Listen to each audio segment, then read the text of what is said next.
Best health packages up to 80% discount. Tirumala Diagnostics. నమస్తే sir. Social సుచ్నా SIT ఈ case గురించి మనం కంటిన్యూస్గా వార్తలు వింటూనే ఉన్నాం. ఇన్వెస్టిగేషన్ స్టార్ట్ అయిన తర్వాత చాలా వార్తలు బయటకు వచ్చాయి. ఆ ప్రాసెస్లోనే మనం ఒక న్యూస్ వింటూ ఉన్నాం. ఐలైనర్తో ఏదో ఒక 5 లైన్స్ తను రాస్తని చింపడం జరిగిందని మనం ఏదో వింటూ ఉన్నాం. అవును. అంటే అసలు ఏం రాసింది, ఏం జరిగి ఉండొచ్చు అంటారు? అంటే ఇన్వెస్టిగేషన్లో ఏమేమి బయటకు వచ్చాయి సార్? తను ఏమన్నా మాట్లాడడం జరిగిందా? పోలీసులు ఏం చెప్తున్నారు అసలు ఈ కథనాన్ని గురించి? ఇప్పుడు ఈ సుచనా సేతు ఒప్పుకోవట్లేదు, నేనే చంపాను ఉమ్, నా పిల్లోడిని అన్న విషయం ఒప్పుకోవట్లేదు. బట్ క్లియర్గా ఆమె చంపింది అన్నది ప్రూవ్ అవుతుంది. Okay, but she is denying the allegations made on her that నేను చంపలేదు అంటుంది.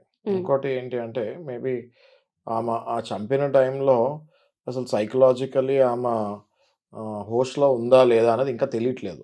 అది ఆమెకి తెలియట్లేదా, తెలియనట్టు నటిస్తుందా అన్నది ఇన్వెస్టిగేషన్ ఈస్ గోయింగ్ ఆన్. ఇంకోటి ఏంటి అంటే మనం చూసింది బ్లాక్ కలర్ ఐలైనర్ తోటి టిష్యూ పేపర్ మీద ఒక 5 లైన్స్ ఏదో రాసింది.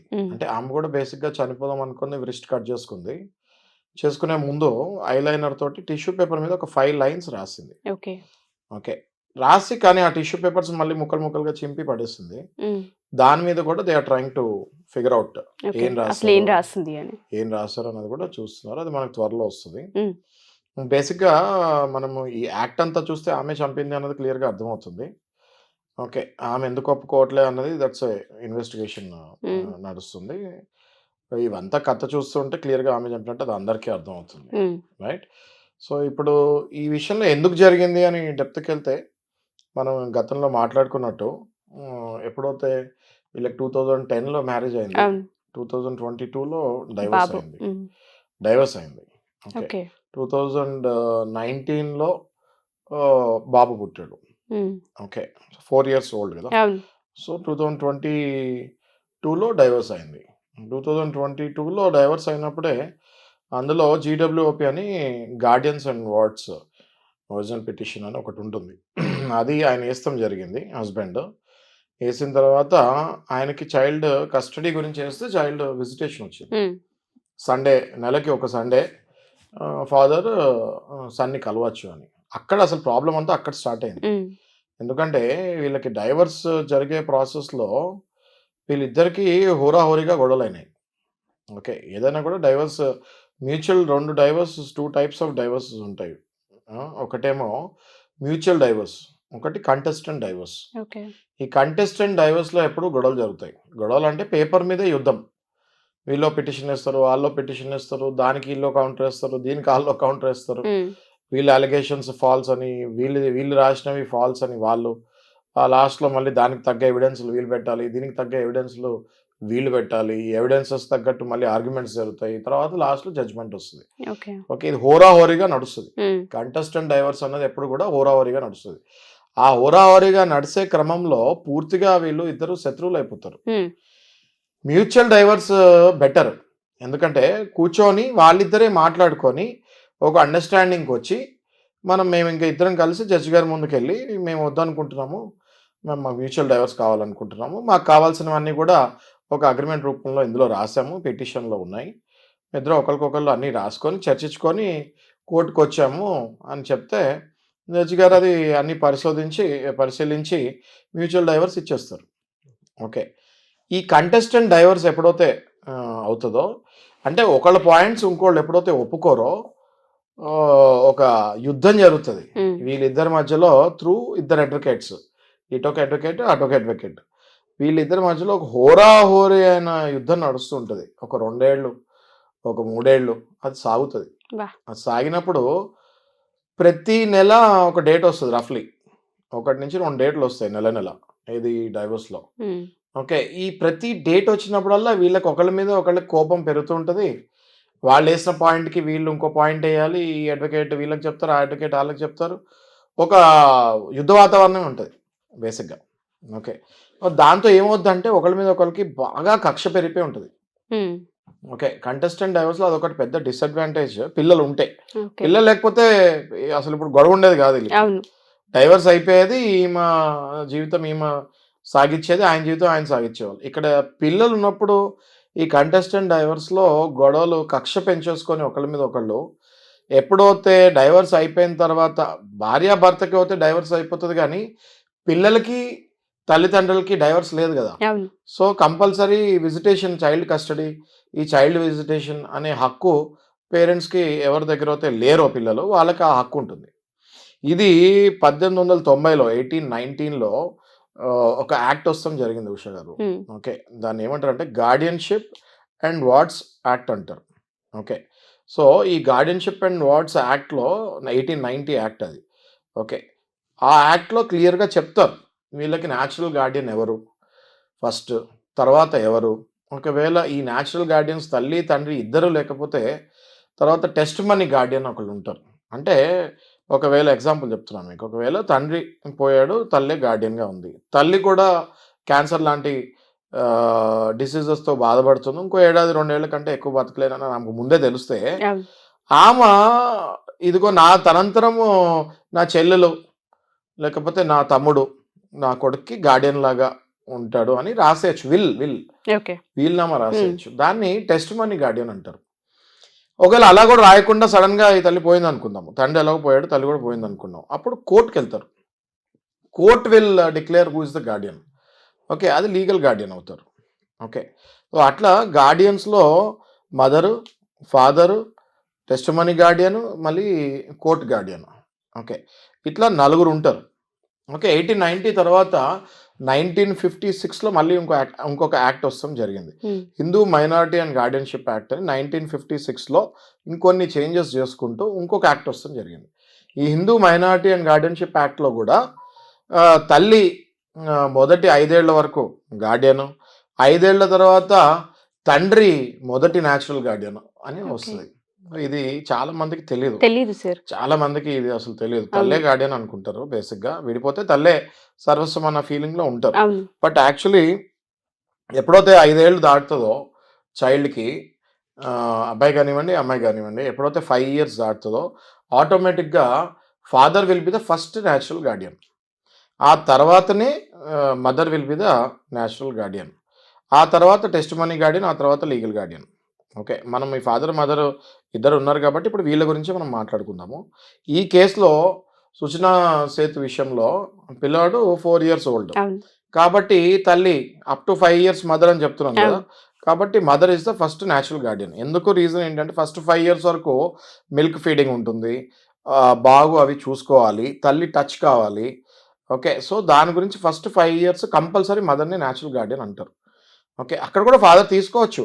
కాకపోతే ఈ మదర్ చేసే పనులన్నీ ఫాదర్ చేయలేరు కాబట్టి హ్మ్. మదర్‌ని న్యాచురల్ గార్డియన్ లాగా పెట్టారు. 5 ఇయర్స్ తర్వాత చైల్డ్‌కి విజ్ఞానం కావాలి. ఓకే. బేసిక్‌గా విజ్ఞానం అంటే ఇంతకుముందు ఒకటి ఉండేవి. ఓకే. అంటే చాణక్య నీతిలో హ్మ్. అలాగా ఒకటి ఉండేవన్నమాట. ఫస్ట్ నిజమేమో తల్లి, విజ్ఞానం తండ్రి, కరుణేమో ఎవరు తోడబుట్టిన వాళ్ళు. ఓకే. అట్లా మళ్ళీ మిత్రులెవరు, మళ్ళీ దాని తర్వాత పిల్లలెవరు, భార్య అంటే నమ్మకం అట్లా. సో, అట్లా నేను సీరీస్ చూసుకుంటే ఇందులో ఏమైతదంటే ఫస్ట్ తల్లి 5 ఏళ్లలో, ఆ తర్వాత తండ్రి. ఈ 5 ఇయర్స్ తర్వాత తండ్రి న్యాచురల్ గార్డియన్ కాబట్టి ఈ సుచనా సేత్ విషయంలో తండ్రి వచ్చేసి ఇంకా 4 ఇయర్స్ దాటుతుంది కదా అనేసి చైల్డ్ కస్టడీకేసుకున్నాడు. హ్మ్. ఈ చైల్డ్ కస్టడీ కేసు ఎలాగో 2, 3 ఏళ్ళు నడుస్తది కదా! ఆలోపు పిల్లోడికి 5 ఏళ్ళు వస్తది కదా! 5 ఏళ్ళు రాగానే కంప్లీట్‌గా ఆ పిల్లోడిని తీసేసుకుందాం అనే ప్లాన్ ఏసాడు. ఎవరు? తండ్రి. Okay.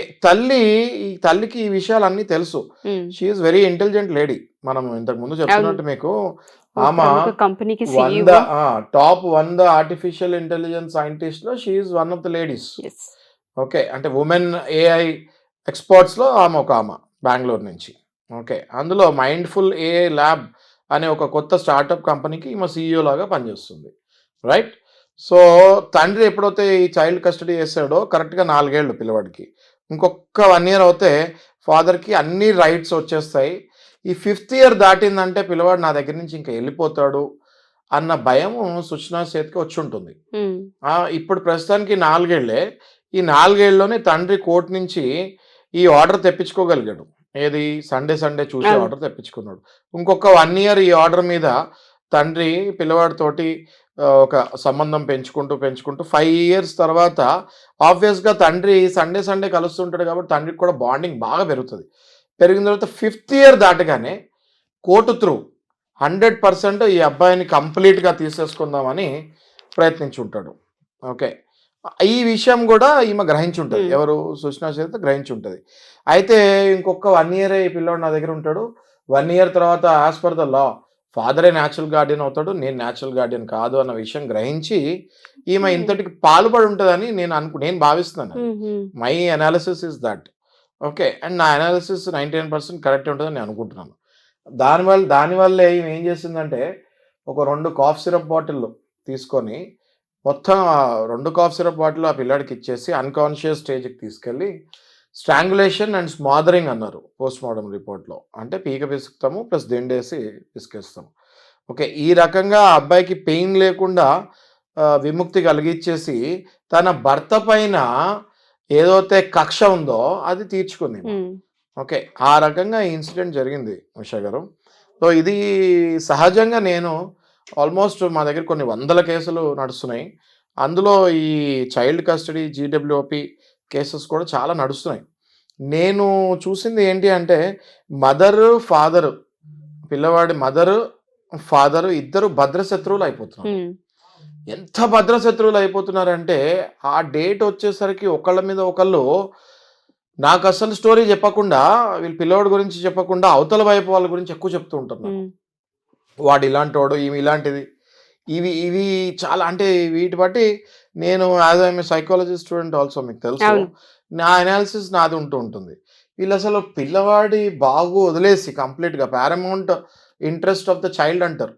Paramount interest of the child అంటే పిల్లవాడు ఎక్కడ ఉంటే బాగా పెరుగుతాడు అన్నది as per the law.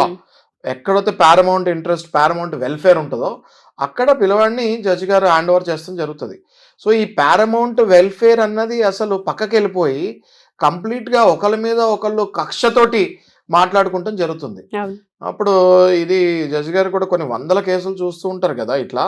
So నేను కూడా కొన్ని 100 కేసులు చూస్తూ అసలు పిల్లవాడి పారమౌంట్ వెల్ఫేర్ వదిలేసి వీళ్ళు ఒకళ్ళ మీద ఒకళ్ళు అంత కక్షకి వెళ్ళిపోతే నిజంగా వాస్తవానికి పిల్లవాడి భవిష్యత్తు కూడా అంధకారానికి వెళ్ళిపోతూ ఉంటుంది. అండ్ వీళ్ళు కూడా సైకలాజికల్గా బాగా ఇంపాక్ట్ అవుతుంది. రేపు పొద్దున సమాజంలో వీళ్ళు పెరిగి ఎవరినైనా మళ్ళీ పెళ్లి చేసుకునే స్టేజ్కి వెళ్ళినప్పుడు వీళ్ళకి పిల్లలు పుట్టిన తర్వాత ఆ పారమౌంట్ వెల్ఫేర్ అన్నది మర్చిపోతారు. ఎందుకంటే నేను కూడా ఇలాగే పెరిగాను కదా, నువ్వు కూడా అలా వేరు ఏముంది. So basic theme of hand overing child to one of the parents అన్నది it is getting in to side track and ఈ పిల్లవాడి జీవితం నాశనం అవుతుంది. ఇప్పుడు మనం ఈ కేసులో చూసుకున్నాము, ఇందులో అయితే పిల్లవాడిని ఏకంగా చంపేసింది. ఓకే, ఒకవేళ పిల్లవాడిని చంపకపోయి ఉంటే ఈ విషయంలో ఈ కేసులో ఏం జరిగేది ఉంటే ఒక 1 ఇయర్ ఎవ్రీ సండే ఆయన చూసేవాడు. ఆ 5th ఇయర్ ఈ పిల్లవాడిని ఫాదర్ తీసుకెళ్ళిపోయాడు. ఎప్పుడైతే 5th ఇయర్ పిల్లవాడిని ఫాదర్ 5 ఇయర్స్ తర్వాత న్యాచురల్ గార్డియన్ అయిపోతాడు కదా, ఆవిడ తీసుకెళ్ళిపోతాడో ఈ మదర్ మళ్ళీ తనని తను ఏమైనా సైకోసిస్ డిప్రెషన్ అంటారు ఇది. ఇప్పుడు మనం ఈమె కేసులో చూస్తున్నాము పోస్ట్ మార్టం రిపోర్ట్ తర్వాత ఈమె మీద కూడా సైకలాజికల్ ఇన్వెస్టిగేషన్ జరుగుతుంది. సైకోసిస్ డిప్రెషన్కి వెళ్ళే ఛాన్సెస్ ఎక్కువ ఉంటాయి. ఇలా సైకోసిస్ డిప్రెషన్కి వెళ్ళే వాళ్ళు రోజంతా ఒక డార్క్ రూమ్లో ఉండటం వల్ల, ఇంటి నుంచి బయటకు రాకపోవటం వల్ల, వేరే ఎవరిని కొత్త వాళ్ళని కలుస్తాం ఇంట్రెస్ట్ లేక, అసలు వాళ్ళు సూర్యుడు వెలుగుని కూడా ఒక లైట్ వెలుగుని కూడా తీసుకుంటానికి ఇంట్రెస్ట్ పడకుండా, తిండి మీద ఆశ కంప్లీట్గా చచ్చిపోతుంది, మనుషులతో మాట్లాడాలి అన్న ఇంట్రెస్ట్ కూడా పోతుంది, నాకు ఎవ్వరు లేరు, నేను ఒక్కడనే ఉన్నాను, నేను ఒక్కదాన్నే ఉన్నాను అనే సైకలాజికల్ ఫీలింగ్కి వెళ్ళిపోయి కంప్లీట్ డిప్రెషన్ ఆఫ్ సైకోసిస్కి వెళ్ళిపోయి సూసైడ్ టెండెన్సీస్ విపరీతంగా పెరుగుతాయి. ఇప్పుడు ఈమె కేసులో కూడా మనం చూస్తే షీఈస్ ఎలోన్ లేడీ. ఈమెకి మనం ఇంత న్యూస్ చూస్తున్నాము, ఇంత ఇన్వెస్టిగేట్ చేస్తాం, మనం కూడా ఎక్కడా కూడా ఈ న్యూస్లో వాళ్ళ సిబ్లింగ్స్ గురించి కానీ, వాళ్ళ పేరెంట్స్ గురించి కానీ, వాళ్ళ ఇన్లాస్ గురించి కానీ ఎవరి గురించి మనకి టాక్ రాలేదు. She's alone. ఓకే, ఈమె ఎలోన్ ఉండటం వల్ల 4 years బేబీ అంటే ఊహ కూడా సరిగ్గా వచ్చుండదు. Almost we can consider that she's alone and she's fighting a legal battle with her husband in the court and she lost it at the first stage. అంటే lost it అంటే అది ఆయన హక్కు కాబట్టి ఆయనకు వచ్చింది, కానీ ఈ ఉద్దేశం నేను ఓడిపోయాను. ఇంకొక 1 year అయితే పూర్తిగా కస్టడీ వెళ్ళిపోతుంది. నేను మీకు చెప్పాను కదా 5 years దాటితే ఫాదర్కి వెళ్ళిపోతాను, మరి 6th yearలో వెళ్ళిపోతారు, రైట్. సో దీనివల్ల ఈ ఇట్లాంటి కేసెస్ మనం ముందుగానే గ్రహించి ఇట్లాంటి వాళ్ళకి ఇరుగు పొరుగు అని మనం ఎప్పుడు అంటుంటాం. అవును. ఈ చుట్టుపక్కల ఉన్న వాళ్ళు ఎవరైనా కొంచెం మానవ సేవా దృక్పథంతో వీళ్ళని కొంచెం మాట్లాడుతూ వీళ్ళని ఆ సైకలాజికల్ డిప్రెషన్ నుంచి బయటకు తీసుకురావాలని మనము రిక్వెస్ట్ చేయాలి. ఓకే. లేకపోతే ఏమవుతుందంటే వీళ్ళ ఇంటి పక్కనే ఇట్లాంటివి జరిగితే ఇంటి పక్కన ఉన్న వాళ్ళ పిల్లల మీద కూడా ఎఫెక్ట్ పడుతుంది. ఎగ్జాక్ట్లీ. ఆ సొసైటీ మీద కూడా ఇంపాక్ట్ పడుతుంది. ఆల్ ఓవర్గా మనం ఈ డిస్కస్ చేసుకుంటాం వల్ల మొత్తం సొసైటీ మీద కూడా మళ్ళీ ఇంపాక్ట్ True. పడే ఆలోచనలు ఉంటాయి. సో ఏదేమైనా మీరు అన్నట్టుగానే సార్ ఇందులో చాలా వాస్తవ కోణాలు ఉన్నాయి. చాలా ఉన్నాయండి. ఒకటి సైకలాజికల్ గా డిస్టర్బ్ అయి చేసిందా, Yes, లేదంటే yes. హస్బెండ్ పైన రివెంజ్ కోసం చేసిందా, లేదు అంటే లీగల్ జర్నీ ఉంది. లీగల్ జర్నీ వల్ల ఎఫెక్ట్ అయిందని తెలియదు కానీ ఏదేమైనా ఇటువంటి ఇష్యూస్ వచ్చినప్పుడు కామన్గా చిన్న పిల్లలు బలవుతున్నారు. Correct. సో మీరు అన్నట్టుగానే ఇవన్నీ ఆలోచించి ఇరుగు పొరుగు అనే వాళ్ళు కూడా స్పందించి వాళ్ళపైన స్పందించాలి. యాక్షన్స్ తీసుకోవడం అప్పుడప్పుడు గమనిస్తూ ఉండడం కనుక చేయగలిగితే ప్రాణాలు పోకుండా ఉండే అవకాశం హ్యూమన్ కనిపిస్తూ రైట్స్ ఉంటుంది. ఉంటాయండి. ఎస్, ఏదేమైనా సుచనా సెట్ కేసుకి సంబంధించి నిజానిజాలు బయటికి రావాలి. అసలు ఏం జరిగిందో బయటికి వచ్చి అసలు ఇక మీదట ఇటువంటి జరగకుండా ఉండేలా వీడియోస్ మనం కూడా వాటి గురించి మాట్లాడదాం. ఇంకా ఇన్వెస్టిగేషన్ ప్రాసెస్లో ఉంది కాబట్టి అసలు నిజమేంటి అనేది బయటకు వచ్చే వరకు వెయిట్ చేద్దాం sir. Thank you sir. Thank you so much.